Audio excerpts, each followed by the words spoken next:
Nevím, co tím sakra sleduješ. Farmu mi jen pořád stýluješ. Kdy ti dojde, že já jsem ADCčko, co nehýluje, tudíž nemaxuje Včko. Říkáš, já tě vážně reportnu, protože nemáš build jak zbytek supportů. Co si myslíš, že tím vlastně změníš? Co se ti řekne, když ty týma mainíš? Proč si myslíš, že není dobrý nápad jít na Yasuo a bez deše z našeho baše? Místo toho, aby se mi pomohl, jen myslíš, že budu feedit zase jako prase. Nejsem tu, abych ti na botu neustále pomáhal, jenom healoval a killy ti pouze nechával. Myslíš, že to tak zůstane na pořád? Klidně bys hrál dál, teď jsem tu král. Jaký problém tady teda je? Že dávám free killy Kataríně.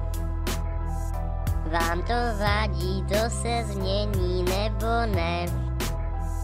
Každopádně já se nevzdám bez boje.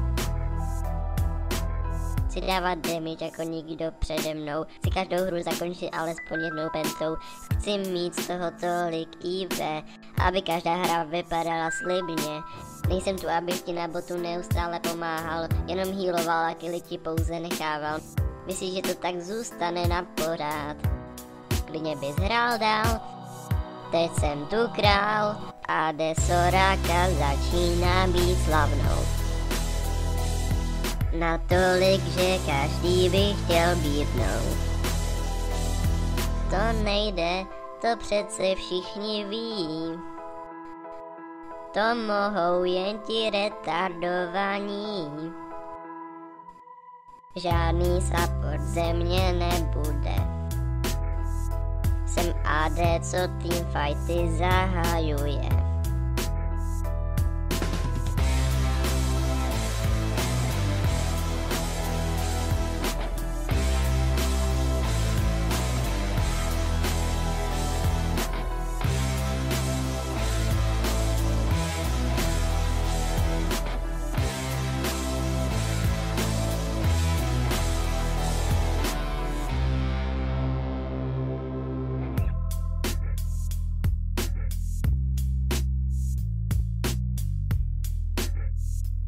Mně nevadí, jestli feedím nebo ne. Místo pro mě tady vždycky zůstane.